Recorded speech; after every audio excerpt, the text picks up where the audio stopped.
नमस्कार, स्वागत है आप सभी का हमारे YouTube चैनल फटाफट करंट अफेयर्स जीके पे। दोस्तों आज की इस वीडियो में हम बात करेंगे मंथली करंट अफेयर्स की, जो अक्टूबर मंथ के टॉप 75 क्वेश्चंस है मैंने इस वीडियो में कवर किया है। तो वीडियो के साथ आप अंत तक जरूर बने रहे, और अगर आपने मेरे चैनल को अभी तक सब्सक्राइब नहीं किया तो प्लीज चैनल को भी फटाफट सब्सक्राइब कर लीजिए। इस वीडियो में हम टॉप 75 अक्टूबर मंथ के क्वेश्चन को कवर किया है। तो अगर कोई भी क्वेश्चंस में आपको कहीं पे भी कोई भी डाउट लग रहा हो तो आप कमेंट बॉक्स में मुझे कमेंट जरूर कीजिए, ताकि मैं आपके डाउट को क्लियर कर सकूं। तो आज का सेशन हम स्टार्ट करते हैं। आज का हमारा पहला नंबर क्वेश्चन है, 2025 में फिजियोलॉजी या मेडिसिन का नोबेल पुरस्कार कब घोषित किया गया है? तो 2025 का फिजियोलॉजी या मेडिसिन का नोबेल पुरस्कार घोषित किया गया है 6 अक्टूबर 2025 को। तो ऑप्शन नंबर 2 यहाँ पे राइट होगा, 6 अक्टूबर 2025।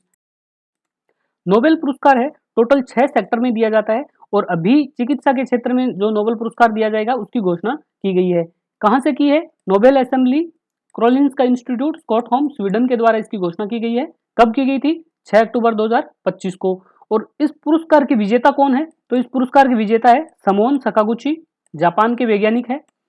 मेरी ब्रंको अमेरिका के, और फ्रेड रेम्सडेल ये भी अमेरिका के वैज्ञानिक है। और इनको ये पुरस्कार है, इन तीनों वैज्ञानिकों को शरीर को नुकसान पहुंचाने से रोकने वाली प्रतिरक्षा प्रणाली है जिसकी खोज की थी इन तीनों वैज्ञानिकों ने, उसके लिए इनको चिकित्सा के क्षेत्र का नोबेल पुरस्कार से सम्मानित किया जाएगा।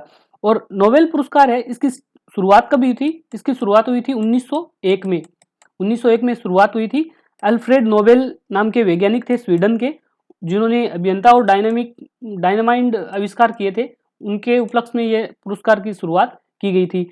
और पहले ये 5 क्षेत्र में ये पुरस्कार दिया जाता था, 5 ही क्षेत्र में दिया जाता था। अभी अर्थशास्त्र के क्षेत्र में भी नोबेल पुरस्कार की शुरुआत की गई थी। कब की गई थी? 1969 में।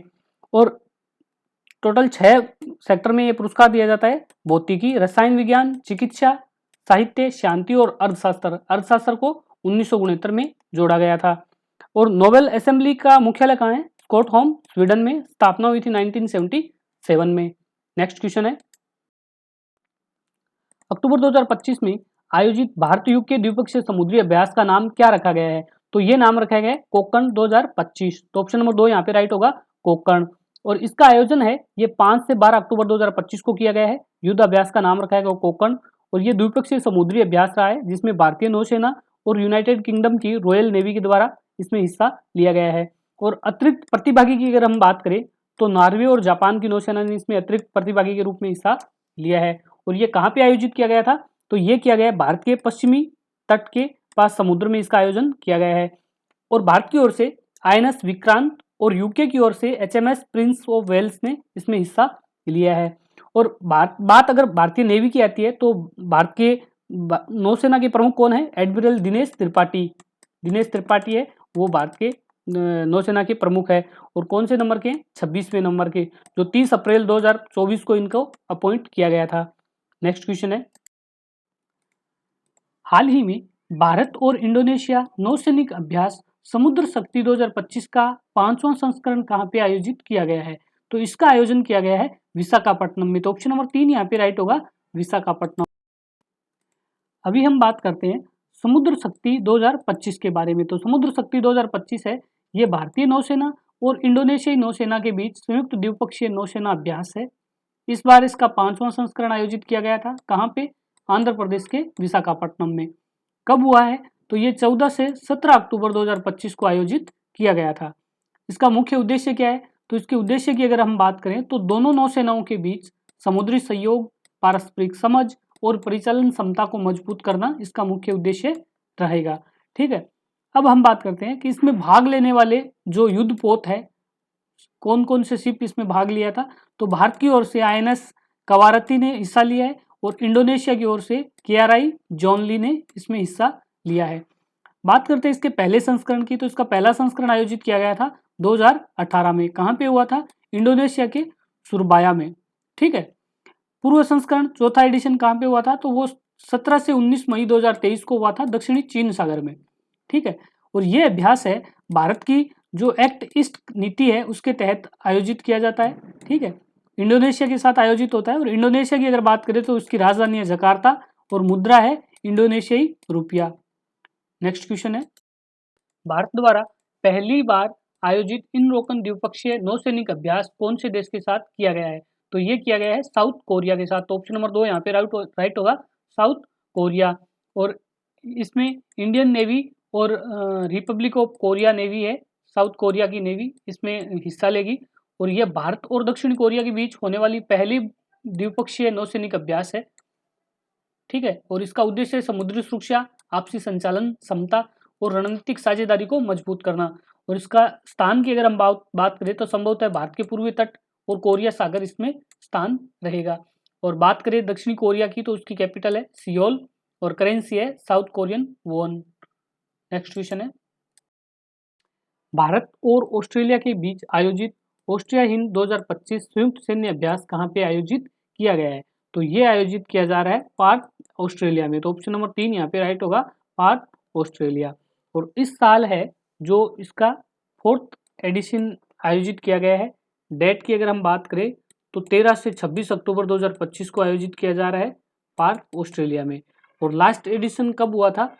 लास्ट है 2024 में Mahajan field firing range Bikaner Rajasthan में आयोजित की गई थी। और इस बार ये ऑस्ट्रेलिया में आयोजित की जाएगी। और हर साल इसका जो आयोजन है वो अल्टरनेटिव रहता है, एक साल इंडिया एक साल ऑस्ट्रेलिया में। और इसकी शुरुआत हुई थी 2022 में। ठीक है, 2022 में पहला इसका जो एडिशन आयोजित किया गया था वो किया गया था महाजन फील्ड फायरिंग रेंज राजस्थान में। ठीक है, नेक्स्ट क्वेश्चन है, हाल ही में अक्टूबर 2025 में विकसित भारत बिल्डथॉन के ब्रांड एम्बेसडर के रूप में किसे नियुक्त किया गया है? तो विकसित भारत बिल्डथॉन के ब्रांड एम्बेसडर बने हैं शुभांशु शुक्ला। तो ऑप्शन नंबर 3 यहाँ पे राइट होगा, शुभांशु शुक्ला।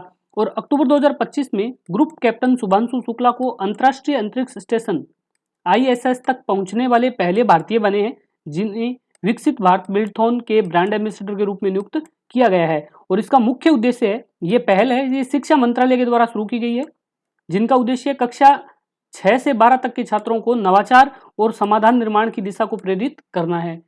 नेक्स्ट क्वेश्चन है, अभी हम बात कर लेते हैं बैंकिंग एंड फाइनेंस से रिलेटेड क्वेश्चन की। तो पहला क्वेश्चन है, अक्टूबर 2025 में कौन से बैंक ने RBL बैंक का 60% की हिस्सेदारी खरीद ली है? तो वो खरीदी है अमीरात NBD ने। तो ऑप्शन नंबर 2 यहाँ पे राइट होगा, अमीरात NBD। ठीक है, अमीरात NBD कहाँ की बैंक है? तो ये UAE की बैंक है। ठीक है, भारत के निजी क्षेत्र के बैंक RBL बैंक की 60% की हिस्सेदारी इन्होंने खरीद ली है। और ये सौदा कितने में हुआ है? तो ये सौदा लगभग 26,850 करोड़ रुपए में हुआ है, लगभग 3 अरब अमेरिकी डॉलर में। ठीक है, और इंडियन फाइनेंशियल सेक्टर की आज तक की सबसे बड़ी FDI घोषित की गई है अक्टूबर 2025 में। ठीक है, इसमें जो शेयर इश्यू किए गए हैं वो 95.91 करोड़ के शेयर दिए गए हैं, पर शेयर 280 रुपीज रखा गया है। एडिशनल ऑफर में 26% open offer to public shareholder. ठीक है, बात करें अमीरात NBD बैंक की तो इसका हेडक्वार्टर दुबई में, इसकी स्थापना हुई थी 1963 में। इसके जो CEO है वो कौन है? सयाना नेल्सन। और टैगलाइन क्या है? टैगलाइन है टुगेदर वी प्रॉस्पर। ठीक है, बात करें हम RBL बैंक लिमिटेड की तो RBL बैंक का हेडक्वार्टर है मुंबई में। ठीक है, और इसकी स्थापना हुई थी 1943 में। CEO है R सुब्रमण्य कुमार और टैगलाइन है अपनों का बैंक। नेक्स्ट क्वेश्चन है, RBI ने अक्टूबर 2025 में किस बैंक का लाइसेंस रद्द कर दिया है? तो वो किया है जिजामाता सहकारी बैंक लिमिटेड का। तो ऑप्शन नंबर 2 यहाँ पे राइट होगा, जिजामाता सहकारी बैंक। ठीक है, ये कहाँ पे स्थित है? सतारा में स्थित है। सहकारी बैंक था ये, जिसका लाइसेंस अभी बैंक ने रद्द कर दिया है, RBI ने। क्यों कर दिया है? क्योंकि उसकी खराब वित्तीय स्थिति, बैंकिंग रेगुलेशन एक्ट 1949 के तहत नियमों का उन्होंने पालन नहीं किया था, जिसकी वजह से 7 अक्टूबर 2025 को उनके लाइसेंस को RBI ने रद्द कर दिया है। और अगर किसी बैंक का लाइसेंस रद्द होता है तो डिपॉजिटर का जो टोटल इंश्योरेंस DICGC द्वारा प्रोवाइड करवाया जाता है, मैक्सिमम कितना लिमिट रहता है? तो वो रहता है 5 लाख। ठीक है, नेक्स्ट क्वेश्चन है, अक्टूबर 2025 में किस संस्था को RBI ने SRO सेल्फ रेगुलेटरी ऑर्गेनाइजेशन का दर्जा दिया है? तो RBI ने अभी FIDC को एक SRO के रूप में दर्जा दिया है। तो ऑप्शन नंबर 3 यहाँ पे राइट होगा, FIDC financial industry development council. और SRO का अगर हम काम की बात करें तो ये क्या काम करता है? ये किसी भी संस्था है उसके विशिष्ट उद्योग या किसी क्षेत्र को, उनके सदस्यों का आचरण, उनके नियम और उनके कार्य प्रणाली को नियंत्रित करता है और उनकी निगरानी रखता है। FIDC financial industry development council को RBI ने SRO सेल्फ रेगुलेटरी ऑर्गेनाइजेशन का दर्जा दे दिया है। ये अभी कौन से सेक्टर का प्रतिनिधित्व करेगा? तो वो करेगा NBFC सेक्टर का प्रतिनिधित्व है, NBFC सेक्टर का प्रतिनिधित्व करेगा। और FIDC है, ये SRO का दर्जा RBI omnibus framework for recognition of SRO March 2021-2024 के तहत दिया गया है। और FIDC है, इसके CEO कौन है? रमन अग्रवाल। FIDC के CEO है रमन अग्रवाल। और FIDC के पास लगभग कितने सदस्य है? तो वो है 400 NBFC के सदस्य इसके अंडर में है। और एक SRO के रूप में मान्यता प्राप्त करने के लिए न्यूनतम नेटवर्थ है 2 करोड़, 2 करोड़ की न्यूनतम नेटवर्क होनी जरूरी है। और RBI के अनुसार NBFC सेक्टर के लिए अधिकतम 2 SRO की मान्यता दी जा सकती है। और हाल ही में RBI ने जुलाई 2025 में NSDL पेमेंट बैंक को RBI अधिनियम 1934 की अनुसूची सेकंड में शामिल किया है। तो ये वेरी वेरी इंपॉर्टेंट है, आप इसको याद रखिए। RBI ने अभी कौन सी बैंक को 1934 की अनुसूची सेकंड में शामिल किया है? तो वो किया है NSDL पेमेंट बैंक को। नेक्स्ट क्वेश्चन है, ADB ने अक्टूबर 2025 में कौन सी संस्था के साथ मिलकर 3 मिलियन USD का एक sovereign exposure exchange agreement sign किया गया है? तो वो किया है वर्ल्ड बैंक के साथ मिलकर। तो ऑप्शन नंबर 2 यहाँ पे राइट होगा, वर्ल्ड बैंक। ठीक है, ADB ने वर्ल्ड बैंक के साथ जो मिलकर 3 मिलियन USD का जो एक्सपोजर एक्सचेंज एग्रीमेंट साइन किया है, उसके बाद उनका जो टोटल कम्युलेटिव है वो 9 मिलियन USD हो गया है। और इसका पर्पज क्या है? तो इसका पर्पज है कि जो डेवलपिंग नेशन है उनके लिए ADB की जो ऋण देने की कैपेसिटी है, जो लैंडिंग कैपेसिटी है, वो बढ़ जाएगी। ठीक है, और अब तक ADB का ये पहला जो विश्व बैंक के साथ मिलके एक्सपोजर एक्सचेंज एग्रीमेंट साइन किया वो विश्व बैंक के साथ पहला है। और 2020 के बाद ऐसे टोटल 6 एग्रीमेंट्स ADB है वो साइन कर चुका है, अलग अलग जो डेवलपमेंट बैंक है उनके साथ मिलके। अभी हम बात करते हैं sovereign exposure exchange agreement EEA के बारे में। इसका पर्पज क्या है? ये एक रिस्क मैनेजमेंट टूल है जो MDB जो मल्टीलेटरल डेवलपमेंट बैंक है वह अपने लोन पोर्टफोलियो के जो जोखिम है उनको संतुलित करने की अनुमति देता है। ठीक है, यानी जो बड़े सोवरेन लोन वाले देश है जिनके एक्सपोजर बड़े हैं वो छोटे या कम एक्सपोजर वाले देशों के साथ स्वेप कर दिया जाता है। जिसका बेनिफिट क्या होता है? उसका बेनिफिट है कि उनकी जो बैंक की जो कैपिटल है वो मुक्त हो जाती है और जो लैंडिंग कैपेसिटी है वो बढ़ जाती है और फिर नए देशों में जो निवेश करने की गुंजाइश है वो बढ़ती है। ठीक है, ये इनका बेनिफिट रहता है। तो ये जो समझौता है वर्ल्ड बैंक और ADB के बीच जो कोलैबोरेशन दर्शाता है ताकि जो डेवलपिंग नेशन है उनमें वित्तीय अवसरों का अधिकतम उपयोग किया जा सके। ठीक है, इसका फायदा क्या हुआ, इम्पैक्ट क्या रहेगा इसका? तो इसका इम्पैक्ट है कि 3 मिलियन USD समझौते से ADB की जो कुल लैंडिंग कैपिटल जो है, लैंडिंग कैपिटल है वो बढ़ गई है, जिससे वह भारत जैसे देशों को स्ट्रेटेजिक इंफ्रास्ट्रक्चर प्रोजेक्ट और क्लीन एनर्जी इनिशिएटिव के लिए सस्ता और बड़े पैमाने पर वित्त उपलब्ध करा पाएगा। ठीक है, बात करें हम एशियन डेवलपमेंट बैंक की, ADB की, तो इसके प्रेसिडेंट है मास्टो कांडा जो जापान से हैं, हेडक्वार्टर है मनीला फिलीपींस में और इसकी स्थापना हुई थी 1966 में। नेक्स्ट क्वेश्चन है, which two entities announced a new SME bank assurance partnership in October 2025? तो SME बैंक अश्योरेंस की साझेदारी है अक्टूबर 2025 में अजाइस फेडरल लाइफ इंश्योरेंस और CSB बैंक के मध्य की गई है। तो ऑप्शन नंबर 2 अपना यहाँ पे राइट होगा, Ageas federal life and CSB bank.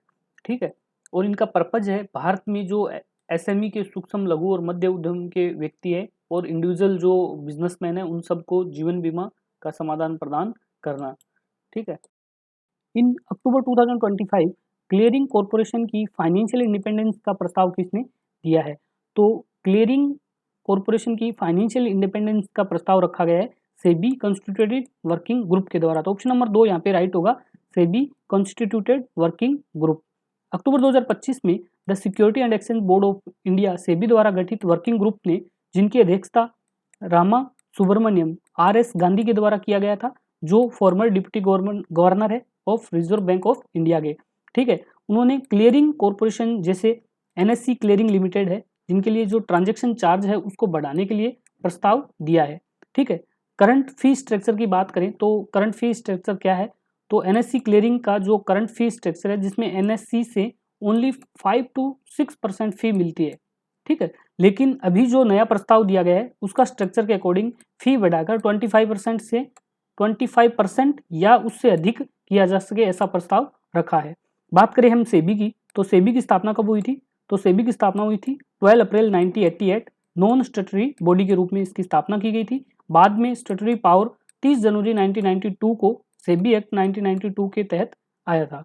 Chairperson कौन है, तो तुहिन कांता पांडे इनके चेयरपर्सन है, हेडक्वार्टर मुंबई महाराष्ट्र में। नेक्स्ट क्वेश्चन है, अक्टूबर 2025 में आरबीआई की नए कार्यकारी निर्देशक ईडी के रूप में किसे नियुक्त किया गया है, तो आरबीआई ने अपनी नई ईडी के रूप में नियुक्त किया है सोनाली सेन गुप्ता को। तो ऑप्शन नंबर 3 यहाँ पे राइट होगा, सोनाली सेन गुप्ता। और इनको जो प्रमुख विभाग मिले हैं उनमें consumer education and protection, financial inclusion and development और इंस्पेक्शन डिपार्टमेंट है, इनको दिया गया है।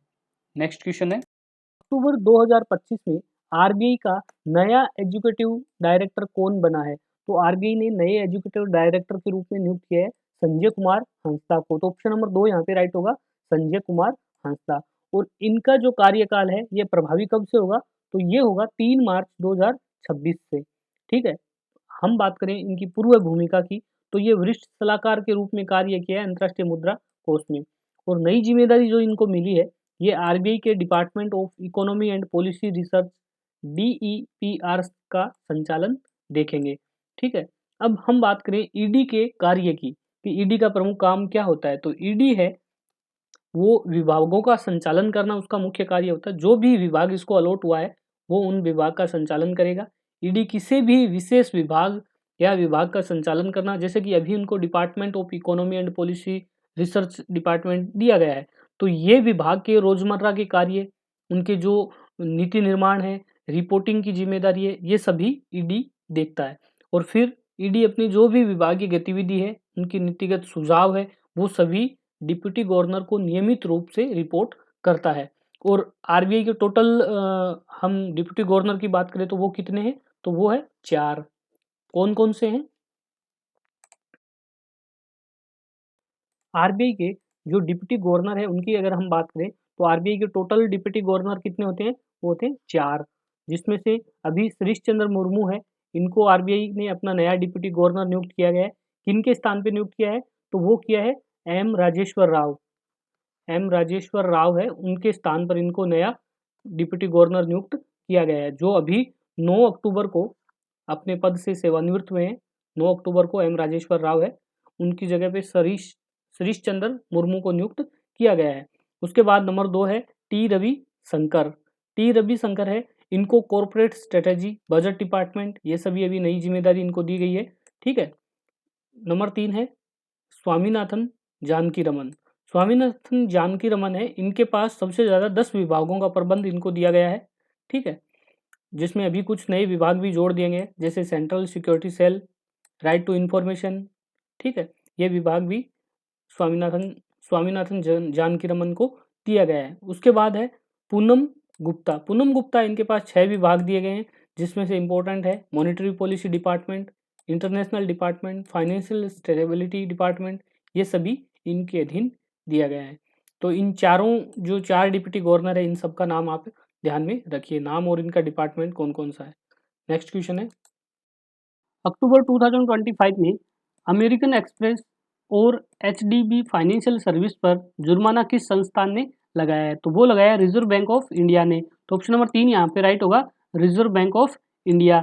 और रिजर्व बैंक ऑफ इंडिया ने अमेरिकन एक्सप्रेस और एचडीबी फाइनेंशियल सर्विस पर जुर्माना लगाया है, जिसका कारण बताया है नियामक निर्देशक रेगुलेटरी डायरेक्शन का पालन न करना। अमेरिकन एक्सप्रेस बैंकिंग कॉरपोरेशन पर जो जुर्माना लगाया, उसकी जुर्माने की राशि है 31.80 लाख रुपए, और जिसका कारण है कुछ कार्ड धारकों को रिफंड या असफल लेन देन से जुड़ी राशि समय पर वापस नहीं की गई। ये आरबीआई के क्रेडिट और डेबिट कार्डों के नियमों का उल्लंघन रहा है, जिसकी वजह से इस पे 31.80 लाख रुपए का जुर्माना लगा है। और एचडीबी फाइनेंशियल सर्विस लिमिटेड है, इस पे जो जुर्माना लगा है वो जुर्माने की राशि है 4.2 लाख रुपीज। इसका कारण है केवाईसी के 2016 के जो डायरेक्शन है उसका उल्लंघन करना। और कंपनी के कुछ ऋण खातों के लिए पैन और ई डॉक्यूमेंट फॉर्म नंबर 16 प्राप्त करने में असफल रही है, जिसकी वजह से उनको ये 4.2 लाख रुपए का जुर्माना लगा है। और ये गलती वित्त वर्ष 2023-24 में किए गए ऋण के वितरण के दौरान की गई थी। और इसके अलावा आरबीआई ने अभी एक और बैंक पे जुर्माना लगाया गया था, वो कौन सी थी? वो बैंक है आईओबी पे भी अभी आरबीआई ने जुर्माना लगाया, वो भी कितना लगाया है? 31.80 लाख रुपए का। नेक्स्ट क्वेश्चन है,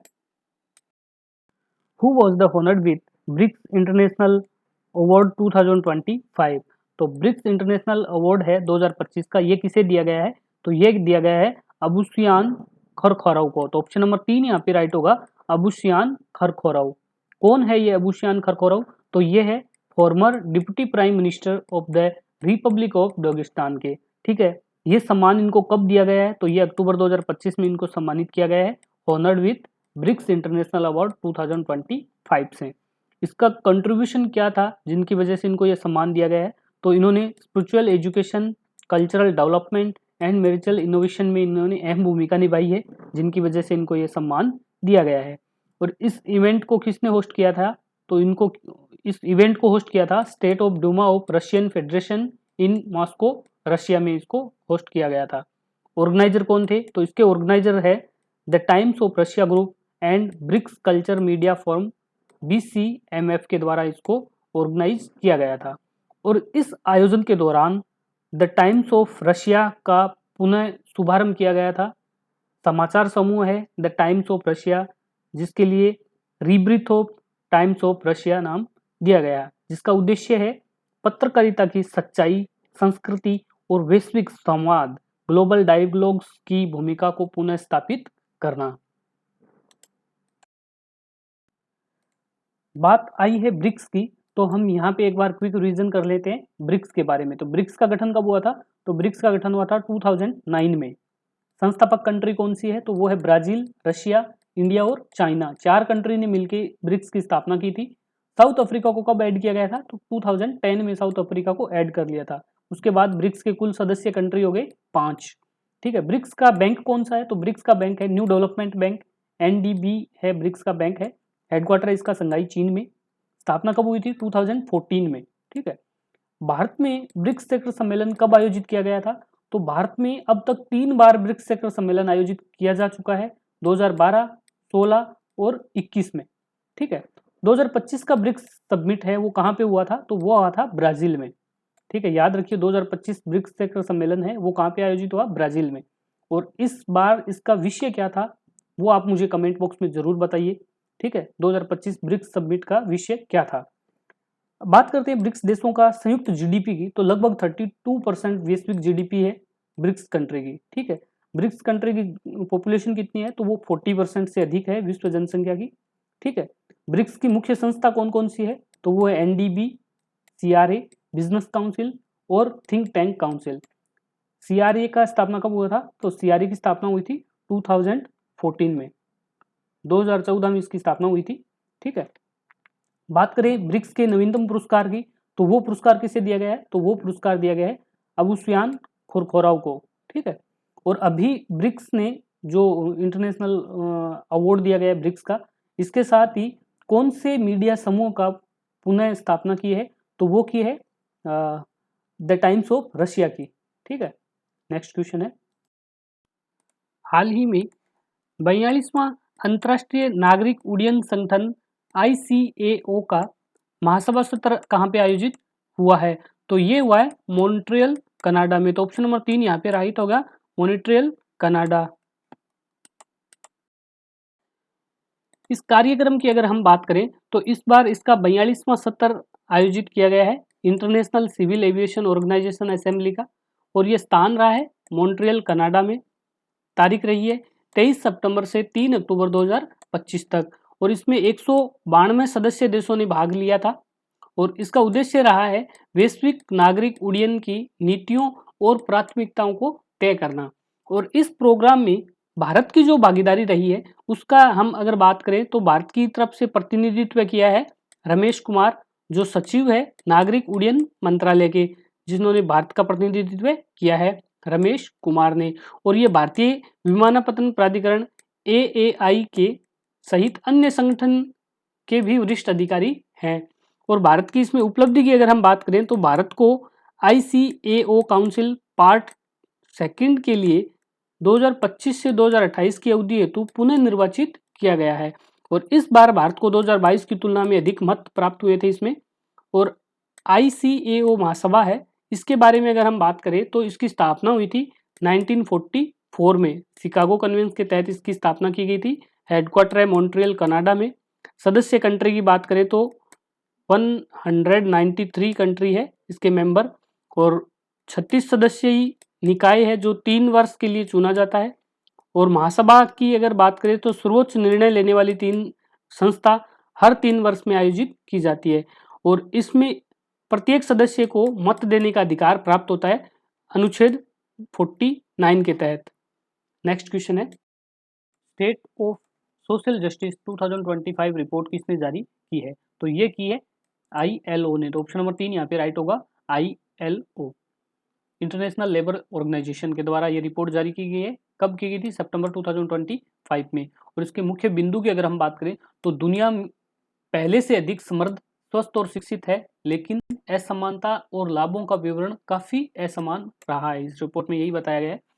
और बात करें हम बाल श्रम की तो 1995 में बाल श्रम जो 5 से 14 वर्ष की उम्र के बच्चों की से जो काम करवाया जाता था वो 20.6% था, जो घटकर अभी काफ़ी सुधार हुआ है और 2024 में वो 7.8% रह गया है।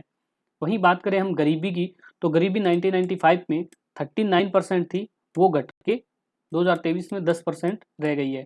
और ILO है, इसका हेडक्वार्टर है जिनेवा स्विट्जरलैंड में। सदस्य देश की अगर बात करें तो 187 सदस्य कंट्री है इसकी।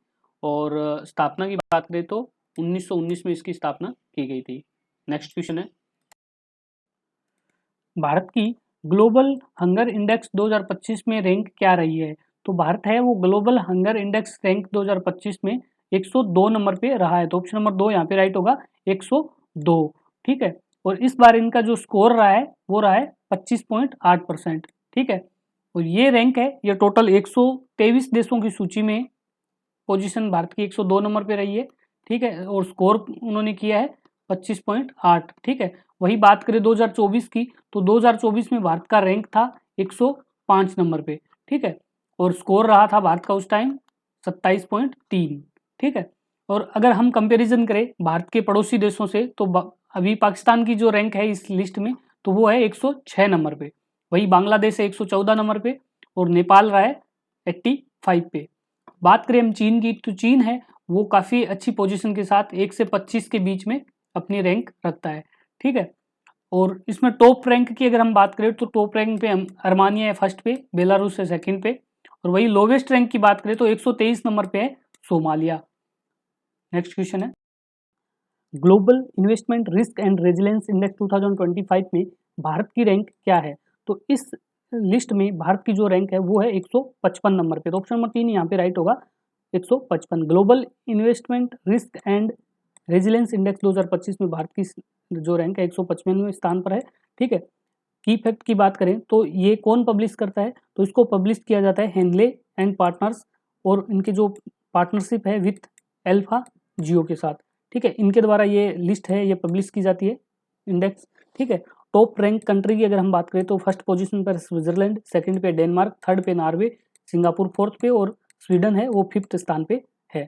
और वहीं बात करें हम बॉटम 5 की तो सूडान है, साउथ सूडान 226 नंबर पे है। ठीक है। लेबनान 225, हेती 224, सूडान 223 और पाकिस्तान है 222 नंबर पे इस लिस्ट में आते हैं। वही बात करें इंडिया की रैंक की तो इंडिया की रैंक है 155वें नंबर पे आउट ऑफ 226 कंट्री। ठीक है। इस कंट्री में इस लिस्ट में पहली बार हुआ है कि 226 कंट्रीज को शामिल किया गया है। और बात करें इस इंडेक्स की जो कौन से पैरामीटर के देखते हुए इन लिस्ट को जारी किया जाता है तो इसमें मेन 2 पैरामीटर्स है जिसके अकॉर्डिंग ये लिस्ट जारी की जाती है। पहला है रिस्क एक्सपोजर और दूसरा है रेजिलेंस कैपेसिटी। ठीक है, रिस्क की अगर हम बात करें तो एक देश में इन्वेस्टमेंट को लेकर कितना रिस्क ले सकते हैं, उनकी कैपेसिटी कितनी है, उसके ऊपर ये निर्धारित करता है। दूसरा है रेजिलेंस, एक देश की इमरजेंसी प्रॉब्लम को कितना कंट्रोल कर सकता है और अपने इन्वेस्टर को कितना प्रोटेक्ट कर सकता है, उसके हिसाब से ये लिस्ट निर्धारित की जाती है। नेक्स्ट क्वेश्चन है, हाल ही में हेनले पासपोर्ट इंडेक्स 2025 जारी की गई है, जिसमें भारत की रैंकिंग क्या है? तो इसमें भारत की रैंकिंग है वो है 85। तो ऑप्शन नंबर 2 है यहाँ पे राइट होगा 85। बात करें हेनली पासपोर्ट इंडेक्स 2025 हाइलाइट्स की, तो इसमें टॉप कंट्री में सिंगापुर है, जो दुनिया का सबसे शक्तिशाली पासपोर्ट है 2025 में। ठीक है, ये रिलीज कब किया गया था? तो इसकी रिलीज डेट है 15 अक्टूबर 2025। ठीक है, published by Henley partners, London based global citizenship and residence advisory firm के द्वारा इसको जारी किया गया है रिपोर्ट को। और भारत का इस रिपोर्ट में 2025 में 5 स्थान गिरकर 85वें स्थान पर पहुंच गया है। ठीक है, पहले 2024 में भारत का जो स्थान था वो 80 नंबर पे था। ठीक है, इस बार वो 85 हो गया है। ठीक है, और इसमें टॉप कंट्री सिंगापुर है, जो 183 वीज़ा फ्री कंट्री में घूम सकता है।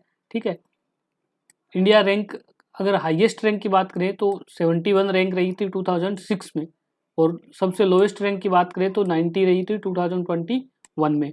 और इस साल यूएसए की रैंक है 12th नंबर पे, यूएसए है, और यूके की रैंक है 8वें स्थान पे। ठीक है, और यूएई ने इसमें काफ़ी इम्प्रूवमेंट लिया है और 10वें स्थान से सीधा 8वें स्थान पर आ गया है। और लास्ट कुछ ईयर्स में बात करें चाइना की, तो चाइना ने 94 से 64 पे आ गए हैं। नेक्स्ट क्वेश्चन है, हाल ही में WDMM 2025 के अनुसार कौन सी वायुसेना विश्व में पहले स्थान पर रही है? तो WDMMA 2025 के अनुसार यूनाइटेड स्टेट एयरफोर्स है, ये पहले स्थान पे रही। तो ऑप्शन नंबर 3 यहाँ पे राइट होगा USAF। नेक्स्ट क्वेश्चन है, हम बात करते हैं WDMMA 2025 रिपोर्ट के बारे में। ठीक है, तो ये रिपोर्ट है, ये अक्टूबर 2025 में जारी की गई है। World directory of modern military aircraft ने अपनी नई रिपोर्ट WDMMA रैंकिंग 2025 जारी की है। कवर कंट्री की बात करें तो 129 एयर सर्विस है, फ्रॉम 103 कंट्रीज कवर किया गया है इसमें। टोटल एयरक्राफ्ट है 48,082। ठीक है, बात करें इंडियन एयरफोर्स की, तो इंडियन एयरफोर्स ने इसमें चाइना को पीछे छोड़ दिया है। ठीक है, और वर्ल्ड की 3rd मोस्ट पावरफुल एयरफोर्स बन गई है। ठीक है, इंडिया का इसमें ग्लोबल रैंक की अगर बात करें तो ग्लोबल रैंक रही है 6th पोजीशन पे। टीवीआर की बात करें तो 69.4 टीवीआर रही है, और इंडिया की जो एक्टिव एयरक्राफ्ट है वो है 1716।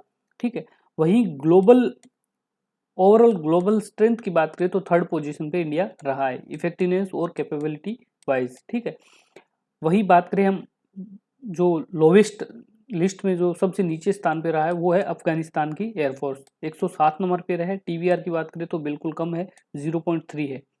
लास्ट उससे बाद है सीरिया, जो 106 नंबर पे रही है। ठीक है, बात करें हम इंडिया की जो पड़ोसी कंट्रीज है उनके बारे में, तो इसमें पाकिस्तान एयरफोर्स है वो 18वें नंबर पे रही है। ठीक है, बांग्लादेश की जो एयरफोर्स है वो 83 नंबर पे रही है, 83। और वही बात करें चाइना की, तो चाइना की PLAAF जो है, चाइना पीपल लिबरेटरी आर्मी एयरफोर्स है, ये 7वीं पोजीशन पे रही है। ठीक है, बात करें इंडियन एयरफोर्स की, तो इंडियन एयरफोर्स के चीफ ऑफ एयर स्टाफ है अमरप्रीत सिंह, हेडक्वार्टर है नई दिल्ली में, और इसकी स्थापना हुई थी 1932 में। नेक्स्ट क्वेश्चन है, हाल ही में अक्टूबर 2025 में नोबेल प्राइज इन इकोनॉमी किसे दिया गया है? तो नोबेल प्राइज इन इकोनॉमी है, अभी 3 लोगों को संयुक्त रूप से यह पुरस्कार दिया गया है। किन किन को? तो जोएल मोकीर है, कहाँ से है? अमेरिका से। और फिलिप एजियन है, यह है फ्रांस से। और पीटर हेविड है, ये कहाँ से है? यह है कनाडा से। तो इन तीनों लोगों को संयुक्त रूप से यह पुरस्कार दिया गया है। इसकी घोषणा कब हुई थी? 13 अक्टूबर 2025 को घोषणा की गई थी। किसके द्वारा प्रदान किया जाता है? तो ये किया जाता है royal Swedish academy of science के द्वारा। ठीक है, पुरस्कार के नाम की अगर हम बात करें तो अल्फ्रेड नोबेल की स्मृति में स्वर्गिस रिक्सबैंक अर्थशास्त्र पुरस्कार इसका नाम है। ठीक है, इस पुरस्कार की अगर राशि की बात करें तो इसमें 11 मिलियन स्वीडिश क्रोना दिया जाता है। ठीक है, और ये कब दिया जाएगा पुरस्कार, तो ये दिया जाएगा 10 दिसंबर 2025 को स्टॉकहोम स्वीडन में अल्फ्रेड नोबेल की पुण्यतिथि के अवसर पर यह पुरस्कार दिया जाएगा। और बात करें 2025 के विजेताओं की, तो जोएल मोकिर है, इनको ये पुरस्कार इसलिए दिया गया है कि किसी भी कंट्री की इकोनॉमी को ग्रोथ कैसे करते हैं, ये अपनी खोज में ये चीज़ बताया है, ठीक है, तो जिसके लिए पुरस्कार दिया गया है, ठीक है। वही बात करें हम फिलिप एजियन और पीटर होविट की, तो उन्होंने क्रिएटिव डिस्ट्रैक्शन थेरेपी के बारे में बताया है, जिसके लिए पुरस्कार दिया गया है, ठीक है। बात करें हम इकोनॉमी के नोबेल प्राइज़ की, तो इसकी स्थापना कब हुई थी, 1968 में। नोबेल प्राइज़ है टोटल 6 सेक्टर में दिया जाता है, कौन कौन से में, भौतिकी, रसायन विज्ञान, चिकित्सा, साहित्य, शांति और अर्थशास्त्र। अर्थशास्त्र की स्थापना हुई थी 1968 में, और अदर 5 है उनकी स्थापना हुई थी 1901 में। नेक्स्ट क्वेश्चन है, अक्टूबर 2025 में India water and reverse forum 2025 कहाँ पे आयोजित किया गया है, तो इसका आयोजन किया गया है नई दिल्ली में। तो ऑप्शन नंबर 3 यहाँ पे राइट होगा, नई दिल्ली। कब किया गया था, तो वो किया गया अक्टूबर 2025 में। किसके द्वारा, CSR बॉक्स और द गोदावरी इंस्टीट्यूट TGI के द्वारा संयुक्त रूप से नई दिल्ली में India water and reverse forum 2025 का आयोजन किया गया था। और इस बार इसका ये पहला संस्करण था, इस बार इसका पहला संस्करण आयोजित किया गया है, ठीक है। और ये फॉर्म है, इसका प्रमुख उद्देश्य है जल सुरक्षा सुनिश्चित करना और कॉर्पोरेट जल प्रबंधन को बढ़ावा देना ही इनका प्रमुख उद्देश्य है, ठीक है। CSR बॉक्स की अगर हम बात करें तो इसकी स्थापना हुई थी 2014 में, मुख्यालय है अहमदाबाद में, ठीक है। नेक्स्ट क्वेश्चन है, ISSF जूनियर विश्व कप शॉटगन 2025 फाइनल स्टेज किस देश में आयोजित हुआ है, तो ये किया गया है इंडिया में। तो ऑप्शन नंबर 2 यहाँ पे राइट होगा, इंडिया। और ये इंडिया के डॉक्टर करनी सिंह शूटिंग रेंज नई दिल्ली में आयोजित किया गया है। और इसमें 19 देशों के 208 से ज़्यादा प्लेयर ने इस प्रतियोगिता में भाग लिया था। और भारतीय खिलाड़ियों की बात करें तो 69 निशानेबाज है जो इस प्रतियोगिता में हिस्सा लिया है। और इसमें मुकेश नेलावली है जिसने पुरुष वर्ग में 25 मीटर पिस्टल इवेंट में स्वर्ण पदक जीता है। और तेजस्विनी सिंह है जो महिला वर्ग में 25 मीटर पिस्टल इवेंट में रजत पदक जीता है। और भारत ने इस टोटल प्रतियोगिता पूरी प्रतियोगिता में 26 पदक जीते हैं और पहले स्थान पर भारत रहा है। और जिसमें से 8 गोल्ड मेडल है और 9 सिल्वर मेडल है। और वर्तमान में भारत के खेल मंत्री कौन है, वो है डॉक्टर मनसुख मांडविया। और इस पूरी प्रतियोगिता में भारत पहले स्थान पर रहा है। दूसरे स्थान पर अगर हम बात करें तो इटली है, वो दूसरे स्थान पर रही है। कुल इटली ने 15 पदक जीते हैं इसमें और दूसरे स्थान पर रही है। वहीं जर्मनी है जो 12 पदक के साथ तीसरे स्थान पर रही है। नेक्स्ट क्वेश्चन है, विच इंडियन जज has been appointed as the chairperson of WIPO advisory board of जज। तो WIPO एडवाइजरी बोर्ड ऑफ जज के चेयरपर्सन के रूप में अभी अपॉइंट किया गया है जस्टिस प्रतिभा M सिंह को। तो ऑप्शन नंबर 3 यहाँ पे राइट होगा, जस्टिस प्रतिभा M सिंह। दिल्ली उच्च न्यायालय की न्यायमूर्ति प्रतिभा M सिंह को वैश्विक बौद्धिक संपदा WIPO के एडवाइजरी बोर्ड ऑफ जज के अध्यक्ष के रूप में कार्य करने के लिए नियुक्त किया गया है, जिनका कार्यकाल है ये 2025 से 2027 तक रहने वाला है। और ये पहली बार हो रहा है जब कोई भारतीय और एशियाई न्यायाधीश को इस प्रतिष्ठित वैश्विक पद पर नियुक्त किया गया है। अभी हम बात करते हैं WIPO के बारे में। क्या है WIPO? तो WIPO है, इसका पूरा नाम है वर्ल्ड इंटेलेक्चुअल प्रॉपर्टी ऑर्गेनाइजेशन, ठीक है। इसकी स्थापना हुई थी 1967 में, हेडक्वार्टर है जिनेवा स्विट्जरलैंड में। इसका जो संस्था है संयुक्त राष्ट्र की एक विशेष एजेंसी है, ये UN की विशेष एजेंसी है। और इसका मुख्य कार्य क्या होता है? तो इसका मुख्य कार्य है विश्व में बौद्धिक संपदा जो इंटेलेक्चुअल प्रॉपर्टी राइट्स IPR है उनकी सुरक्षा और संवर्धन करना, पेटेंट, ट्रेडमार्क और कॉपीराइट जैसे वैश्विक सहयोग और नीतियों को बनाना इनका मुख्य कार्य माना गया है। और बात करते हैं हम WIPO एडवाइजरी बोर्ड ऑफ जज क्या है, तो ये बोर्ड दुनिया भर के प्रमुख न्यायाधीश और कानूनी विशेषज्ञों से बना हुआ एक बोर्ड है। इनका मुख्य कार्य है WIPO का ये सुनिश्चित करने में मार्गदर्शन देता है कि उनकी नीतियां विभिन्न न्यायिक प्रणालियों के अनुरूप मानकों के अनुरूप है कि नहीं, उनको सुनिश्चित WIPO के जो ये बोर्ड है वो करता है, ठीक है। वैश्विक IPO जो कानूनों को सामंजस्य को बढ़ावा देता है, ठीक है, ये इनका प्रमुख कार्य है। और अध्यक्ष के रूप में न्यायमूर्ति प्रतिभा सिंह है, इस बोर्ड का नेतृत्व करेगी, जो पहली भारतीय और पहली एशियाई जज है।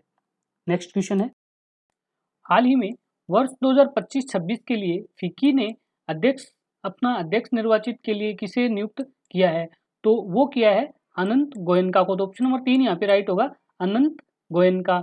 और FICCI federation of Indian chamber of commerce and industry ने अनंत गोयनका को 25-26 के लिए अध्यक्ष निर्वाचित के रूप में नियुक्त किया है। और अनंत गोयनका इस पद के लिए हर्षवर्धन अग्रवाल को रिप्लेस करेंगे। और बात करें फिक्की की, तो फिक्की की स्थापना हुई थी 1927 में और इसका हेडक्वार्टर है नई दिल्ली में। नेक्स्ट क्वेश्चन है, who has been appointed as the new deputy chief minister of Gujarat on 17 October 2025। तो गुजरात की राजनीति में काफी बड़ा बदलाव देखने को मिला है। कब? 17 अक्टूबर 2025 को, जब हर्ष संघवी ने गुजरात के नए डिप्टी चीफ मिनिस्टर के रूप में शपथ ग्रहण की है। तो ऑप्शन नंबर 2 यहाँ पे हमारा राइट होगा, हर्ष संघवी। ठीक है, और ये नियुक्ति है, ये भूपेंद्र पटेल के नेतृत्व में हुए मंत्रिमंडल पुनर्गठन का हिस्सा रही है। इसका पर्पज है शासन को पुनर्गठित करना और रीजनल जो रिप्रेजेंटेशन है उसको मजबूत करना और अपकमिंग जो इलेक्शन है उसके लिए नई टीम को तैयार करना। ठीक है, और गुजरात के जो गवर्नर है वो कौन है? वो है आचार्य देवव्रत। और हर्ष संघवी है, इनकी कॉन्स्टिट्यूएंसी क्या है? कॉन्स्टिट्यूएंसी है माजुरा सूरत। नेक्स्ट क्वेश्चन है, 2025 में आपदा निवारण परियोजना को स्वीकृत करने वाली उच्च स्तरीय समिति की अध्यक्षता किसने की है? तो इसकी अध्यक्षता की है हमारे केंद्रीय मंत्री अमित शाह ने। तो ऑप्शन नंबर 2 यहाँ पे राइट होगा, अमित शाह। और मिटिगेशन रिकवरी और पुनर्निर्माण परियोजना 2025 है, इसकी शुरुआत कब की गई थी? 6 अक्टूबर 2025 को। और इसको स्वीकृत किसने किया है? हाई लेवल कमेटी HLC के द्वारा इसको स्वीकृत किया गया है। और इसकी कुल लागत की अगर हम बात करें तो 4645.60 करोड़ रुपए इसकी कुल लागत आएगी। और इसकी अध्यक्षता कर रहे हैं हमारे केंद्रीय गृह मंत्री अमित शाह। और ये टोटल देश के 9 स्टेट को कवर करेगी, जिसमें असम, केरल, मध्य प्रदेश, उड़ीसा, राजस्थान, उत्तर प्रदेश, बिहार, छत्तीसगढ़ और आंध्र प्रदेश को शामिल किया गया है। और राष्ट्रीय आपदा प्रबंध प्राधिकरण की अगर हम बात करें तो इसकी स्थापना हुई तो 2006 में कानूनी डिजास्टर मैनेजमेंट एक्ट 2005 के तहत इसकी स्थापना की गई थी। और इसके अध्यक्ष होते हैं देश का प्रधानमंत्री। अभी नरेंद्र मोदी जी इनके अध्यक्ष हैं और इसका मुख्यालय है नई दिल्ली में। नेक्स्ट क्वेश्चन है, हाल ही में अक्टूबर 2025 में बोलीविया के नए राष्ट्रपति के रूप में किसे चुना गया है? तो बोलीविया के नए राष्ट्रपति के रूप में चुने गए रोड्रिगो पाज परेरा। तो ऑप्शन नंबर 3 यहाँ पे राइट होगा, रोड्रिगो पाज परेरा। ठीक है, इनको 54.5% के वोट मिले थे और उन्होंने अपने पूर्व जो राष्ट्रपति थे जॉर्ज क्विरोगा को हरा दिया था। हाल ही में जापान की पहली फीमेल प्राइम मिनिस्टर इन अक्टूबर 2025 में किसे अपॉइंट किया गया है?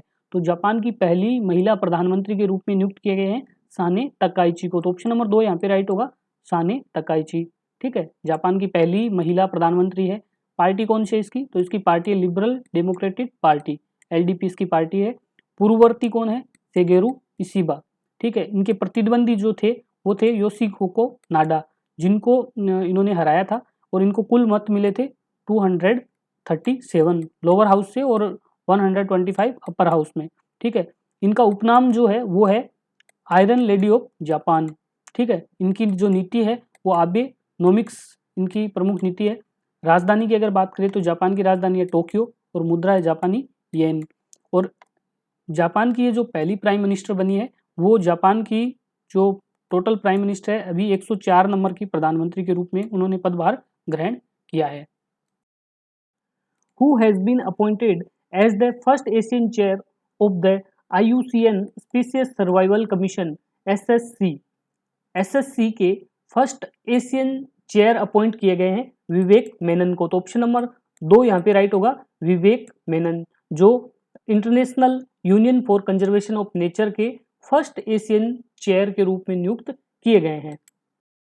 अभी हम बात करते हैं IUCN यानी international union for conservation of nature. यह एक वैश्विक संगठन है जो जैव विविधता और प्रजातियों के संरक्षण पर कार्य करते हैं। ठीक है, SSC IUCN की 6 प्रमुख कमीशन है। ठीक है, इसमें दुनिया भर में 11,000 से अधिक विशेषज्ञ जुड़े हुए हैं जो विलुप्त हुई प्रजातियों की सुरक्षा और पुनर्स्थापना के लिए काम करते हैं। और ये आयोग है IUCN, ये रेड लिस्ट भी तैयार करता है कोई भी जीव है जो अभी विलुप्त होने के कगार पे, उनकी रेड लिस्ट जो जारी करता है वो यही करता है, IUCN। ठीक है। विवेक मेनन है, इनके बारे में अगर हम बात करें तो ये भारत के प्रसिद्ध वन्य जीव संरक्षणवादी, लेखक, फोटोग्राफर और पर्यावरण विशेषज्ञ है। इनको IUCN species survival commission SSC के पहले एशियाई अध्यक्ष के रूप में नियुक्त किया गया है। और ये विवेक मेनन है, ये भारत के world life trust of India WTI के संस्थापक और कार्यकारी निर्देशक भी है। ठीक है। और इनकी जो नियुक्ति हुई है वो 2025 से 2029 की अवधि के लिए चुने गए हैं। ठीक है। ये अनाउंसमेंट कब हुआ था? तो ये अनाउंसमेंट हुआ अक्टूबर 2025 में। कहाँ पे किया गया है? तो ये इवेंट आयोजित हुआ था IUCN world conservation Congress Abu Dhabi में, जहाँ पे इसकी घोषणा की गई है। और 75 साल के इतिहास में पहली बार ऐसा हुआ है जब किसी एशियाई को यह सर्वोच्च स्थान मिला है। और इसका हेडक्वार्टर कहाँ है? तो इसका हेडक्वार्टर है ग्लैंड, स्विट्जरलैंड में। नेक्स्ट क्वेश्चन है, Who has been appointed as the new president of ASSOCHAM in October 2025? तो अक्टूबर 2025 में एसोचैम के नए प्रेसिडेंट के रूप में नियुक्त हुए हैं निर्मल कुमार मिंडा। तो ऑप्शन नंबर 4 यहाँ पे राइट होगा, निर्मल कुमार मिंडा। और निर्मल कुमार मिंडा है, ये एग्जीक्यूटिव चेयरमैन है कहाँ के? UNO मिंडा ग्रुप के। ठीक है, UNO मिंडा ग्रुप के चेयरमैन है और इनको अभी नियुक्त किया गया है president of ASSOCHAM, associated chamber of commerce and industry of India के इनको चेयरमैन के रूप में नियुक्त किया गया है। ठीक है। और ये कब किया गया? 17 अक्टूबर 2025 को। इनके साथ साथ अमिताभ चौधरी को भी नियुक्त किया है as a senior vice president of ASSOCHAM के रूप में, बट वो डिपेंड करेगा RBI के अप्रूवल पर। ठीक है। और अमिताभ चौधरी है, ये MD व CEO है कहाँ के? एक्सिस बैंक के। Next, who has been appointed as a member of the supreme court appointed panel to draft an equal opportunity policy for transgender rights? तो इसमें अपॉइंट किया गया है अक्की पदमसाली को। तो ऑप्शन नंबर 2 यहाँ पे राइट होगा, अक्की पदमसाली। अक्की पदमसाली को सुप्रीम कोर्ट ऑफ इंडिया ने हाल ही में एक प्रोटेक्शन ऑफ ट्रांसजेंडर राइट्स के लिए इक्वल अपॉर्चुनिटी पॉलिसी तैयार करने हेतु एक स्पेशल पैनल का गठन किया है। और इस समिति में ट्रांसजेंडर अधिकार कार्यकर्ता अक्की पदमसाली को सदस्य के रूप में शामिल किया गया है। और ऐसी समिति में शामिल होने वाली कर्नाटक की पहली ट्रांसजेंडर सदस्य अक्की पदमसाली बनी है। और ये नियुक्ति है, ये national level inclusion and representation की दिशा में एक हिस्टोरिक स्टेप मानी जाती है। ठीक है। नेक्स्ट क्वेश्चन है, Who was the elected as the first woman president of Indian Cricket Association in October 2025? तो भारतीय क्रिकेट एसोसिएशन की पहली महिला अध्यक्ष के रूप में चुनी गई है शांता रंगास्वामी। तो ऑप्शन नंबर 2 यहाँ पे राइट होगा, शांता रंगास्वामी। शांता रंगास्वामी कौन है? तो ये पहली कैप्टन है इंडियन वुमेन क्रिकेट टीम की। ठीक है। और इन्होंने पहली बार जब इंडियन वुमेन्स क्रिकेट टीम ने टेस्ट मैच जीता था तो उस टाइम कैप्टन यही थे 1976 में। और ये मैच हुआ था पटना में अगेंस्ट वेस्ट इंडीज। ठीक है, जो मैच इंडियन वुमेन्स टीम ने जीता था। और उसके बाद पहली महिला वुमेन प्लेयर है जिन्होंने टेस्ट में सेंचुरी लगाई थी अगेंस्ट न्यूजीलैंड। 108 रन बनाए थे इन्होंने। कब बनाए थे? 1977 में।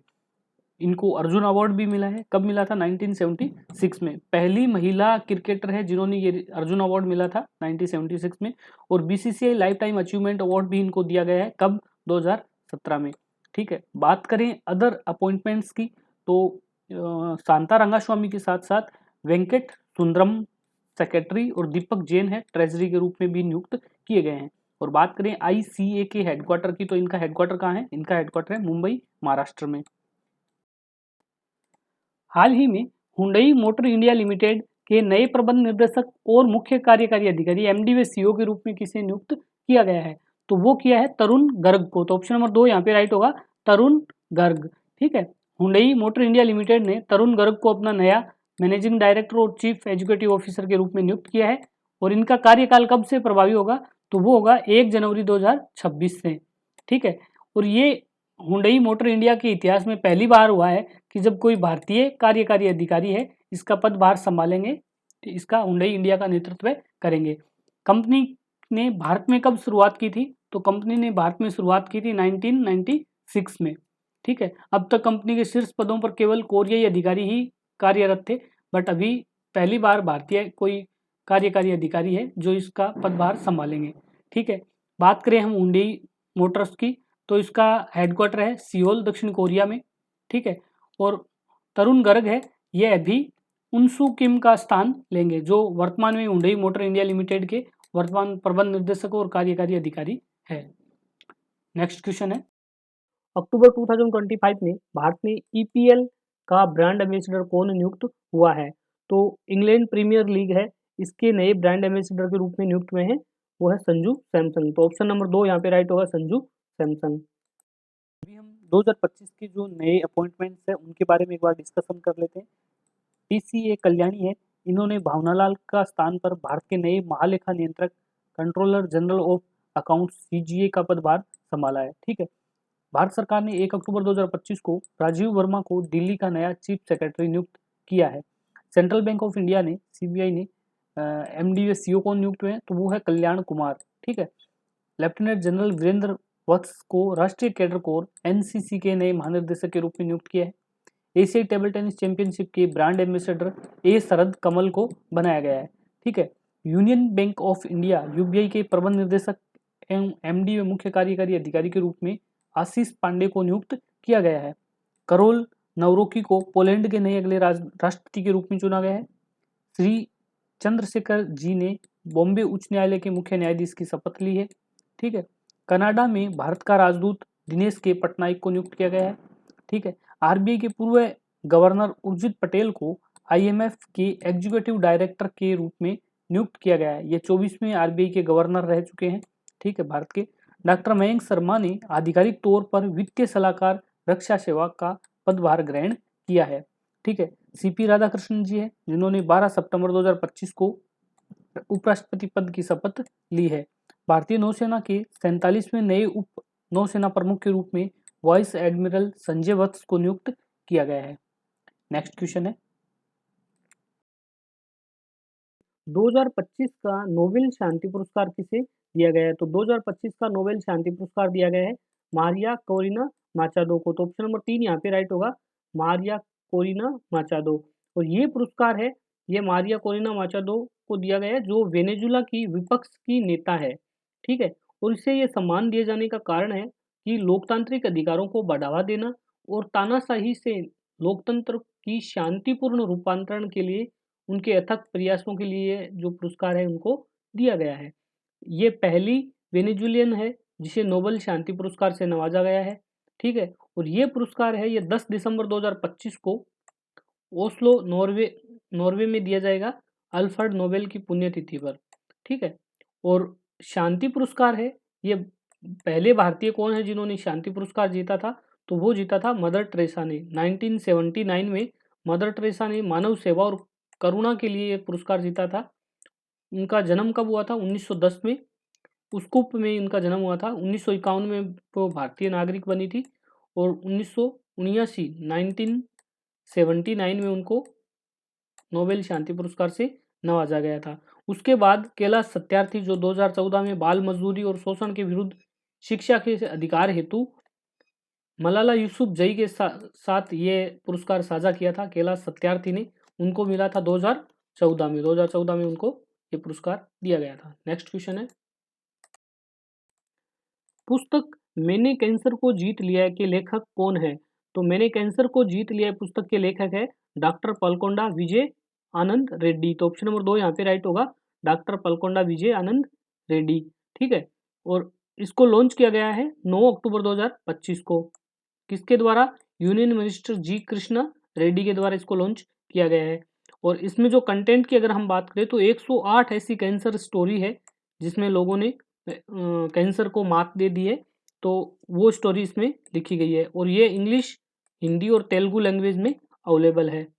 नेक्स्ट क्वेश्चन है, निंग यांग पहले चीनी मूल के व्यक्ति है जिनको नोबेल पुरस्कार मिला था, तो इनको कौन से क्षेत्र में नहीं दिया गया था? तो इनको मिला था नोबेल पुरस्कार फिजिक्स के क्षेत्र में। तो ऑप्शन नंबर 2 यहाँ पे राइट होगा, फिजिक्स। और हाल ही में ये चर्चा में क्यों है? क्योंकि ये प्रसिद्ध चीनी अमेरिकी सैद्धांतिक भौतिक विज्ञानी थे और इनको नोबेल पुरस्कार भी मिला था, ठीक है। अभी इनका 103 साल की उम्र में निधन हो गया है। कहाँ पे हुआ है? बीजिंग, चीन में। इसकी वजह से ये चर्चा में है, तो आप इनको याद रखिए। नेक्स्ट क्वेश्चन है, the fifth Khelo India university game 2025 will be held in which state? तो 5वां खेलो इंडिया यूनिवर्सिटी गेम 2025 है, ये आयोजित किया जाएगा राजस्थान में। तो ऑप्शन नंबर 3 यहाँ पे राइट होगा, राजस्थान। राजस्थान में 5वां खेलो इंडिया यूनिवर्सिटी गेम 2025 का आयोजन किया जाएगा और ये राजस्थान के 7 शहरों में आयोजित किया जाएगा, जिसमें मुख्य आयोजक स्थल की अगर हम बात करें तो वो जयपुर रहेगा। ठीक है, 7 शहर कौन कौन से हैं? तो वो जयपुर, उदयपुर, कोटा, अजमेर, बीकानेर, झुंझुनू और भरतपुर, इन 7 शहरों में इनका आयोजन किया जाएगा। और ये पहली बार हो रहा है जब राजस्थान राज्य खेलो इंडिया यूनिवर्सिटी गेम की मेजबानी करेगा। और इस कार्यक्रम में काफी सारे गेम देखने को मिलेंगे आपको, एथलेटिक्स, तैराकी, कुश्ती, basketball, boxing, hockey, football, badminton जैसे कई खेल शामिल होंगे। और इसकी घोषणा किसने की है? तो इसकी घोषणा की है खेल मंत्री श्रीमान मनसुख मांडविया ने। ठीक है, और इसका उद्घाटन जो समारोह है वो जयपुर में आयोजित होगा, जबकि समापन समारोह है उदयपुर में होने की संभावना बताई गई है। इसके ऑर्गेनाइजर की अगर हम बात करें तो कौन है? तो वो है पूर्णिमा यूनिवर्सिटी जयपुर और यूनिवर्सिटी ऑफ राजस्थान जयपुर के द्वारा इनका आयोजन किया जाएगा। और ये खेल मंत्रालय के सहयोग से होगा, ministry of youth affairs and sports, Bharat सरकार के सहयोग से इसका आयोजन किया जा रहा है। और इस आयोजन में एक भारत समृद्ध भारत की भावनाओं को बढ़ावा देगा। नेक्स्ट क्वेश्चन है, फीडे वर्ल्ड कप 2025 कहाँ पे आयोजित किया जाएगा? तो फीडे वर्ल्ड कप 2025 है, इसका आयोजन किया जा रहा है पणजी, गोवा में। तो ऑप्शन नंबर 3 यहाँ पे राइट होगा, पणजी, गोवा। ठीक है, इसका आयोजन स्थल पणजी, गोवा है। डेट की अगर बात करें तो 31 अक्टूबर से 27 नवंबर 2025 तक इनका आयोजन किया जाएगा। अनावरण कब हुआ है? तो इसका अनावरण 21 अक्टूबर 2025 को हुआ है। अनावरणकर्ता कौन है? तो गोवा के मुख्यमंत्री प्रमोद सावंत द्वारा इनका अनावरण किया गया है। स्थान है पणजी, गोवा। और इसमें टोटल भाग लेने वाले कंट्री कितने हैं? तो 82 कंट्री है जो इसमें हिस्सा ले रही है। कुल खिलाड़ी है 206, 206 खिलाड़ी इसमें भाग लेंगे। और कुल जो पुरस्कार राशि है वो है 2 मिलियन यूएसडी, लगभग 17.58 करोड़ रुपए इसमें पुरस्कार के रूप में दिया जाएगा। और इसके लोगो के साथ जो गान हुआ है इट्स योर मूव, इसका गान का नाम है इट्स योर मूव। ठीक है, यह लॉन्च किया गया है, जिसके प्रसिद्ध गायक कौन है? दिलेर मेहदी। ठीक है, नेक्स्ट क्वेश्चन है, अक्टूबर 2025 में road map for job creation in the AI economy किसके द्वारा जारी की गई है? तो ये जारी की है बीवीआर सुब्रमण्यम के द्वारा। तो ऑप्शन नंबर 3 यहाँ पे राइट होगा, बीवीआर सुब्रमण्यम। और बीवीआर सुब्रमण्यम में ये कौन है? ये है सीईओ है नीति आयोग के। ठीक है, और ये रोड मैप है, ये किसके द्वारा विकसित किया गया है? तो ये नीति आयोग के फ्रंटियर टच हब, नेस्कॉम और बोस्टन कंसल्टिंग ग्रुप बीसीजी के द्वारा इसको तैयार किया गया है। और इनकी मुख्य सिफारिश क्या है? तो वो है नेशनल एआई टैलेंट मिशन की शुरुआत करना। और बात अगर नीति आयोग की है तो नीति आयोग की हम बात करें तो इसकी स्थापना कब हुई थी? स्थापना हुई थी 1 जनवरी 2015 में नीति आयोग की स्थापना की गई थी। और इसके जो अध्यक्ष होता है वो कौन है? वो भारत के प्रधानमंत्री है, वो नीति आयोग के अध्यक्ष होते हैं। ठीक है, वर्तमान में श्रीमान नरेंद्र जी मोदी है। और इसका हेडक्वार्टर कहाँ है? इसका हेडक्वार्टर है नई दिल्ली में, नीति आयोग का हेडक्वार्टर है नई दिल्ली में। ठीक है, और स्थापना भारत सरकार के द्वारा की गई थी। उसका मुख्य उद्देश्य है देश की नीति निर्माण और जो भी विकास कार्य है उसमें सहयोग प्रोवाइड करवाना। नेक्स्ट क्वेश्चन है, IMAP मिशन किस अंतरिक्ष एजेंसी द्वारा लॉन्च किया गया है? तो IMAP Interstellar mapping and exploration probe है, ये लॉन्च किया गया है नासा के द्वारा। तो ऑप्शन नंबर 2 यहाँ पे राइट होगा, नासा। इस मिशन के उद्देश्य की अगर हम बात करें तो IMAP मिशन है, ये सौरमंडल और अंतरिक्ष के बीच सीमा का अध्ययन करेगा। ठीक है, यह मिशन ये समझने में मदद करेगा कि सौर वायु और आकस्मिक किरणों का एक दूसरे के साथ कैसे परस्पर क्रिया करती है, और सूर्य और अंतरिक्ष के बीच ऊर्जा कणों का प्रवाह का मानचित्रण करेगी। यह लॉन्ग रेंज पॉइंट L1 पर स्थापित किया जाएगा, जहां पर नासा का ACS और डिस्कवर उपग्रह भी है। वैज्ञानिकों को ब्रह्मांडीय विकिरण और सौर ऊर्जा की गतिशीलता को समझने में यह मदद करेगा। और इसको लॉन्च किसने किया है? नासा ने, जो अमेरिका की कंपनी है नासा। और 2025 में इसको लॉन्च किया गया है Cape Canaveral space force station Florida से इसको लॉन्च किया गया है। और जो वाहन है, लॉन्चिंग वाहन, वो स्पेसएक्स फ्लिकॉन 9 रॉकेट से इसको लॉन्च किया गया है। नेक्स्ट क्वेश्चन है, हाल ही में भारत में 300 मेगावाट सौर परियोजनाओं को विकसित हेतु डीआरडीओ ने कौन सी संस्था के साथ एमओयू साइन किया है? तो वो किया गया है एससीसीआई के साथ। ऑप्शन नंबर 3 यहाँ पे राइट होगा, एससीसीआई। डीआरडीओ और एससीसीआई के बीच 300 मेगावाट परियोजनाओं हेतु समझौता किया गया है। कब किया गया था? तो वो किया है 15 अक्टूबर 2025 को। कहाँ पे हुआ है? तो वो है डीआरडीओ भवन, नई दिल्ली में। डीआरडीओ का हेडक्वार्टर है नई दिल्ली में। डीआरडीओ की स्थापना कब हुई थी? तो डीआरडीओ की स्थापना हुई थी 1958 में। ठीक है। डीआरडीओ है जो defence research and development organisation है, ये रक्षा मंत्रालय के अधीन आता है। वही बात करें एससीएससीआई की, तो solar energy corporation of India जो ministry of new and renewable energy के अधीन आता है। ये समझौता किन के बीच हुआ है? तो उनकी अगर आप बात करें तो डॉक्टर समीर वी कामत है जो सचिव है रक्षा अनुसंधान एवं विकास विभाग और डीआरडीओ के चेयरमैन है इनके, और संतोष कुमार सारंगी है जो सचिव है एमएनआरई। इनके बीच में ये समझौता किया गया है। नेक्स्ट क्वेश्चन है, किस कंपनी ने HDFC pension management company limited के साथ मिलकर NPS platform worker model launch किया है? तो ये लॉन्च किया है जोमेटो ने। तो ऑप्शन नंबर 2 यहाँ पे राइट होगा, जोमेटो। और जोमेटो और एचडीएफसी पेंशन ने मिलकर ये एनपीएस मॉडल लॉन्च किया है। ठीक है। और जोमेटो की अगर हम बात करें तो जोमेटो लिमिटेड की स्थापना हुई थी जुलाई 2008 में, और इसके जो फाउंडर है वो है दीपेंद्र गोयल और पंकज चड्डा, और इसका हेडक्वार्टर है गुरुगांव, हरियाणा में। और जोमेटो के जो नए अभी ब्रांड एम्बेसडर बने कुछ दिन पहले, वो बने बॉलीवुड सुपरस्टार शाहरुख खान। शाहरुख खान को जोमेटो के ब्रांड एम्बेसडर नियुक्त किया गया है। नेक्स्ट क्वेश्चन है, विश्व बैंक के अनुसार भारत की वित्त वर्ष 2025-26 में जीडीपी वृद्धि दर कितनी रही है? तो वो रहेगी 6.5%। ऑप्शन नंबर 3 यहाँ पे राइट होगा, 6.5%। भारत की फाइनेंशियल ईयर 26 की अगर हम बात करें तो अनुमान जो लगाया है वो 6.5 का है, जो जून 2025 में 6.3% था, अभी बढ़ गया है 0.2%, अभी बढ़ा है। ठीक है। और इसका कारण है मजबूत घरेलू मांग, ग्रामीण उपभोग में सुधार और जीएसटी सुधारों के लाभ के लिए ये जीडीपी दर है वो बढ़ी है। ठीक है। फाइनेंशियल ईयर 2027 का अगर अनुमान लगाए तो वो घटकर 6.3% रहेगी। और वही बात करें कि दक्षिणी एशिया की टोटल वृद्धि दर 2025 की बात करें तो 6.6% रहने का अनुमान लगाया है, लेकिन 2026 में यह घटकर 5.8 हो सकता है, जो पिछले अनुमान से 0.6% कम रहेगा। और हाल ही में एडीबी ने भी भारत की जो जीडीपी दर बताई है वो कितनी बताई है? 6.5%। नेक्स्ट क्वेश्चन है, अक्टूबर 2025 में सबकी योजना सबका विकास जन योजना अभियान किस मंत्रालय ने शुरू किया गया है? तो वो किया है मिनिस्ट्री ऑफ पंचायती राज ने। तो ऑप्शन नंबर 2 यहाँ पे राइट होगा, मिनिस्ट्री ऑफ पंचायती राज। और जन योजना अभियान है पीपल प्लान कैंपेन 2025-26 में सबकी योजना सबका विकास की शुरुआत हुई है अक्टूबर 2025 में, और लॉन्च करने वाला मंत्रालय पंचायती राज मंत्रालय। ठीक है। और इस बार इसकी थीम रखी है सबकी योजना सबका विकास। लागू क्षेत्र की अगर हम बात करें तो सभी राज्य और केंद्र शासित प्रदेशों में इसको लागू किया गया है। ठीक है। उद्देश्य वित्त वर्ष 2026 से 27 के लिए पंचायती विकास योजनाओं को लागू करना और उसको तैयार करना। नेक्स्ट क्वेश्चन है, हाल ही में अक्टूबर 2025 में प्रधानमंत्री श्री नरेंद्र मोदी जी द्वारा कृषि क्षेत्र में कौन सी 2 विशेष कार्यक्रम की शुरुआत की गई है? तो मोदी जी ने अक्टूबर 2025 में कृषि क्षेत्र की 2 नई योजनाओं का शुभारंभ किया है। इस कार्यक्रम का नाम रखा गया है स्पेशल कृषि प्रोग्राम। ठीक है। कहाँ पे हुआ है? भारतीय कृषि अनुसंधान संस्थान नई दिल्ली में। मुख्य अतिथि प्रधानमंत्री श्री नरेंद्र मोदी जी रहे हैं। ठीक है। तो ये 2 योजना शुरू की है, कौन कौन सी है? पीएम धन धान्य कृषि योजना और मिशन फॉर आत्मनिर्भरता इन प्लस।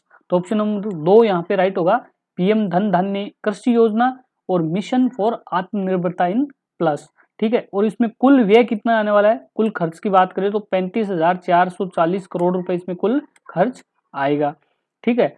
और इन मिशन में प्रधानमंत्री धन धान्य कृषि योजना और मिशन फॉर आत्मनिर्भरता इन प्लस, इसमें अगर हम बात करें तो 5,450 करोड़ से अधिक के कृषि, पशुपालन, मत्स्य और खाद्य प्रसंस्करण से जुड़े प्रोजेक्ट को राष्ट्र को समर्पित किया गया है। और वहीं 815 करोड़ के नए प्रोजेक्टों की भी नींव इस प्रोग्राम में रखी गई है।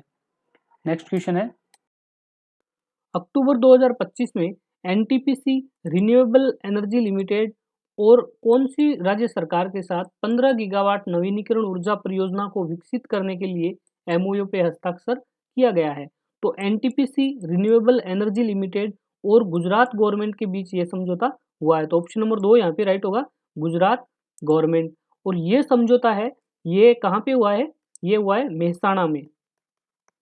गुजरात के मेहसाणा में अभी वाइब्रेट गुजरात रीजनल कॉन्फ्रेंस का आयोजन किया गया था, जिसके दौरान एनटीपीसी रिन्यूएबल एनर्जी लिमिटेड और गुजरात गवर्नमेंट ने यह समझौता किया है। और एनटीपीसी का जो लक्ष्य रखा गया है वो 2032 तक टोटल 60 गीगावाट का नवीनीकरण ऊर्जा परियोजना को विकसित करने का टारगेट रहा है। और इसके साथ ही हम बात करते हैं गुजरात के सौर गांव की। तो गुजरात में अभी तक कितने डिक्लेयर हो चुके हैं सौर गांव? वो हो चुके हैं 4 गांव है, सौर गांव डिक्लेयर हो चुके हैं, जिसमें सबसे जो लेटेस्ट रहा है वो रहा है दोरडो गांव है। कहाँ का है? कच्छ का गांव है ये दोरडो, जो अभी सितंबर 2025 में गुजरात का चौथा सौर गांव डिक्लेयर किया गया था। इससे पहले जो हुआ है वो है, पहला नंबर था मोडेरा गांव था। कहाँ का था? गुजरात का मेहसाणा का गांव था, जो पहला गुजरात का सौर गांव घोषित किया गया था। उसके बाद हुआ था सुखी गांव है, ये खेड़ा डिस्ट्रिक्ट का है, जो गुजरात का दूसरा सौर गांव घोषित हुआ था। और उसके बाद है मसाली गांव है, ये कहाँ का है? बनासकांठा का गांव है, जो गुजरात का तीसरा सौर गांव डिक्लेयर हुआ था। अभी टोटल 4 सौर गांव डिक्लेयर हो चुके हैं। नेक्स्ट क्वेश्चन है, हाल ही में भारत का पहला राज्य कौन सा है जिसने राइट टू डिस्कनेक्ट बिल पेश किया है? तो राइट टू डिस्कनेक्ट बिल पेश किया है केरला ने। तो ऑप्शन नंबर 2 यहाँ पे राइट होगा, केरल भारत का पहला राज्य बना है जिसने राइट टू डिस्कनेक्ट बिल पेश किया है। और ये बिल है जिसके तहत कोई भी कर्मचारी है उसको ऑफिस टाइम के बाद कोई भी मेल, व्हाट्सएप या फिर मीटिंग के लिए बाध्य नहीं कर पाएंगे। यह राइट टू डिस्कनेक्ट बिल के अंदर आता है, ठीक है। और केरल ने अभी हाल ही में केरल को पाटा गोल्डन अवार्ड से नवाजा गया है, ठीक है, ये वेरी इंपॉर्टेंट है, आप याद रखिए। उसके बाद भारत का पहला पूर्ण रूप से डिजिटल जो प्रदेश बना है वो है केरल, ठीक है। और केरल ने अभी अपना रामचंद्रन संग्रहालय की स्थापना की है। रामचंद्रन संग्रहालय की स्थापना केरल ने की है। केरल की अगर बात करें राजधानी की, तो केरल की राजधानी तिरुवनंतपुरम, ठीक है। सीएम है पिनराई विजयन वहां के सीएम है। और राज्यपाल है राजेंद्र विश्वनाथ, ठीक है। नेक्स्ट क्वेश्चन है, मसाला आधारित पर्यटन को बढ़ावा देने के लिए स्पाइस रूट पहल किस राज्य सरकार ने स्टार्ट की है? तो ये की है केरला गवर्नमेंट ने। ऑप्शन नंबर 4 यहाँ पे राइट होगा, केरला ने मसाला आधारित पर्यटन को बढ़ावा देने के लिए स्पाइस रूट अभियान की शुरुआत की है। क्यों की है? क्योंकि वहाँ के छोटे जो स्थानीय किसान हैं और छोटे व्यापारी हैं उनको आर्थिक लाभ मिल सके और राज्य का पर्यटन है उसको बढ़ावा मिल सके, उसके लिए उन्होंने स्पाइस रूट अभियान की शुरुआत की है। और बात करें हम केरला की, तो केरला की राजधानी है तिरुवनंतपुरम, ठीक है, तिरुवनंतपुरम वहाँ की राजधानी है। और वहाँ के सीएम की बात करें तो सीएम है पिनराई विजयन वहाँ के सीएम है। और वहाँ के राज्यपाल है राजेंद्र विश्वनाथ है वहाँ के राज्यपाल है, जो जनवरी 2025 में नियुक्त किए गए, 2025 में इसको अपॉइंट किया गया था। और केरला गवर्नमेंट ने अभी रामचंद्रन संग्रहालय की स्थापना की थी। और कुछ दिन पहले केरल को पाटा का अवार्ड मिला था, पाटा गोल्डन अवार्ड किसको मिला है? केरल को। और केरल भारत का पहला पूर्ण रूप से डिजिटल साक्षर राज्य कौन सा बना है? केरल बना है, ठीक है। केरल की अगर हम नृत्य की बात करें तो केरल का फेमस नृत्य है कथकली वहाँ का नृत्य है। त्योहार की बात करें तो ओणम है, प्रमुख त्योहार है। नेक्स्ट क्वेश्चन है, the notary amendment 2025 were notified by which department?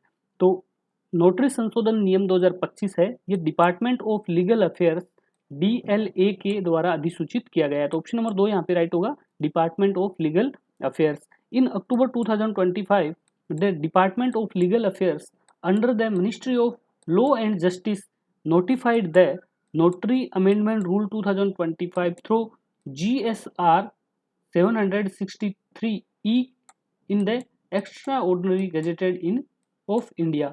ठीक है, और ये जो अमेंडमेंट है ये इश्यू किया जाता है जो सेक्शन 50 है उसके अधीन अंतर्गत इसको इश्यू किया जाता है, नोटरी एक्ट 1952 53 और 52। ठीक है, और ये कब लागू किया जाएगा, तो ये फोर्स में आएगा 17 अक्टूबर 2025 को, the date of its publication in the official gazetted. हम बात करते हैं नोटरी अमेंडमेंट 2025 के कुछ खास पॉइंट की। तो उसमें है इशुइंग अथॉरिटी, इसके इश्यू किसने किया है, तो इशुइंग अथॉरिटी है जो साइन किया गया है वो है आशुतोष मिश्रा के द्वारा। आशुतोष मिश्रा जी है, एडिशनल सेक्रेटरी है किसके, DLA के, जिन्होंने नोटिफिकेशन साइन किया है। और अभी कुछ पॉइंट्स है वो शॉर्ट्स में हम देख लेते हैं। ये इश्यू किसने किया है, department of legal affairs and MOL ने इसको इश्यू किया है। इफेक्ट रहेगा 17 अक्टूबर 2025 से ये इफेक्टिव रहेगा। और कौन से सेक्शन के अंदर आता है, तो ये सेक्शन 15 ऑफ नोटरी एक्ट 1952 के अंदर आता है। ठीक है, और इसमें टोटल 4 स्टेट को कवर किया गया है। कौन कौन से हैं, तो वो कवर्ड स्टेट है गुजरात, तमिलनाडु, राजस्थान और नागालैंड। ठीक है, पर्पज क्या है, तो इसका पर्पज है to increase notary strength and improve legal access. ठीक है, अभी हम बात करते हैं ministry of law and justice की। तो मिनिस्टर कौन है, मिनिस्टर ऑफ स्टेट कौन है, इंडिपेंडेंट चार्ज है अर्जुन राम जी मेघवाल के पास, कॉन्स्टिट्यूएंसी इनकी बीकानेर राजस्थान से। ठीक है, और ये जो नोटरी एक्ट 2025 अमेंड हुआ है इसमें जो रिप्लेस किया गया है वो GSR 132E को रिप्लेस किया है जो 24 फरवरी 2024 को लागू किया था। ठीक है, अभी हम बात करते हैं प्रीवियस लिमिट और रिवाइज जो लिमिट हुई है इन चारों स्टेट की चेंज उनके बारे में। तो गुजरात की जो प्रीवियस लिमिट थी वो 2,900 रुपये थी पहले, अभी उसको बढ़ा के 6,000 रुपये कर दिए। ठीक है, वही तमिलनाडु की 2,500 थी उसको 3,500 कर दिया है, राजस्थान का 2,000 था उसको 3,000 कर दिया है, और नागालैंड का जहां 2,000 रुपये था वही लिमिट अभी रिवाइज होके 400 रुपये हो गई है। नेक्स्ट क्वेश्चन है, अक्टूबर 2025 में महाराष्ट्र सरकार ने कौन से हवाई अड्डे का नाम बदलने की घोषणा की है, तो ये चेंज की जाएगा नवी मुंबई अंतर्राष्ट्रीय हवाई अड्डे का। तो ऑप्शन नंबर 3 यहाँ पे राइट होगा, नवी मुंबई अंतर्राष्ट्रीय हवाई अड्डा। और जो नया नाम बदला गया है वो नाम रखा गया है लोक नेता दिनकर बालू BD पाटिल नवी मुंबई अंतर्राष्ट्रीय हवाई अड्डा। और ये लोक नेता BD पाटिल है जिन्होंने नवी मुंबई के विकास के दौरान किसानों को उचित मुआवजा देने के लिए काफी संघर्ष किया था। और इस हवाई अड्डे का नाम बदलने की जो घोषणा की गई है वो की है महाराष्ट्र के मुख्यमंत्री श्री देवेंद्र फडणवीस ने, और उसका अनुमोदन किया था प्रधानमंत्री श्री नरेंद्र मोदी जी ने। और मंजूरी किसने दी थी, महाराष्ट्र विधानसभा के दोनों सदनों के द्वारा इसको मंजूरी दी गई है, जिसकी घोषणा हुई थी अक्टूबर 2025 में। और इसके अलावा पुणे हवाई अड्डे का नामकरण का प्रस्ताव भी रखा गया है जो जगत गुरु संत तुकाराम जी के नाम पे रखा जाएगा। और इसके अलावा औरंगाबाद हवाई अड्डा है जिसका प्रस्तावित नया नाम है छत्रपति संभाजी महाराज अंतर्राष्ट्रीय हवाई अड्डा। नेक्स्ट क्वेश्चन है, which organisation released the Mercer CFA institute global pension index 2025। तो Mercer CFA institute global pension index 2025 launch की गई है Mercer CFA institute and Monash centre for financial study के द्वारा इसको लॉन्च किया गया है। तो ऑप्शन नंबर 2 यहाँ पे राइट होगा। अभी हम एक क्विक रिवीजन करते हैं इस रिपोर्ट के ऊपर। तो रिपोर्ट का नाम है Mercer CFA institute global pension index 2025। और ये रिपोर्ट है ये दुनिया भर की जो पेंशन या फिर रिटायरमेंट जो प्रणाली है उन सभी का जो एडिक्वेसी, उनकी जो सस्टेनेबिलिटी और जो इंटीग्रिटी है उन सभी पैरामीटर्स का असेसमेंट करती है और उन सब के बीच में कंपैरिजन करती है और उसके बिहाफ पे ये रिपोर्ट जारी की जाती है। ठीक है, उनके हिसाब से जो जो कंट्री है उनकी ग्रेड मिलती रहती है। तो ये रिपोर्ट रिलीज कौन करता है, तो ये रिलीज करता है Mercer CFA institute and Mona's centre for financial studies, इनके द्वारा ये रिपोर्ट जारी की जाती है। और 2025 की जो रिपोर्ट जारी की गई थी ये इसका 17वां एडिशन था। ठीक है, और बात करें हम इस रिपोर्ट में इंडिया की रैंक की, तो इंडिया है इसमें 52 नंबर पे अपना स्थान बनाया है। विथ स्कोर रहा है इंडिया का 43.8, ग्रेड मिली है डी। और टोटल कंट्री की अगर बात करें तो टोटल कंट्री इसमें 52 ही है। तो इसका मतलब इंडिया है जो सबसे लास्ट निचले पायदान पर है ग्रेड डी के साथ। ठीक है, टॉप कंट्री की अगर बात करें तो नीदरलैंड है 85.4% के साथ ग्रेड ए इनको मिला है। सिंगापुर है, ये फर्स्ट एशियन नेशन बना है जो विथ ग्रेड ए के साथ 88.8% इन्होंने हासिल किया है। और बात करें न्यू एंट्रीज की तो कुवैत, नामीबिया, ओमान और पनामा, ये चारों कंट्री है न्यू एंट्री के रूप में इस रिपोर्ट में आई है। ठीक है, बात करें इंडिया सब इंडेक्स स्कोर की तो एडिक्वेसी में 34.7 है, सस्टेनेबिलिटी में 43.8 है और इंटीग्रिटी में बात करें तो 58.4 रही है। ठीक है, सब इंडेक्स लीडर की अगर बात करें तो सब इंडेक्स लीडर में कुवैत है, एडिक्वेसी में फर्स्ट पे है, आइसलैंड है सस्टेनेबिलिटी में फर्स्ट पे है और फिनलैंड है वो इंटीग्रिटी में फर्स्ट पे है। ठीक है, अगर ग्लोबल कवरेज की बात करें तो 65% तक वर्ल्ड पॉपुलेशन इसमें कवर की जाती है। और बात करें हम मर्सर के सीईओ की तो मर्सर का सीईओ कौन है?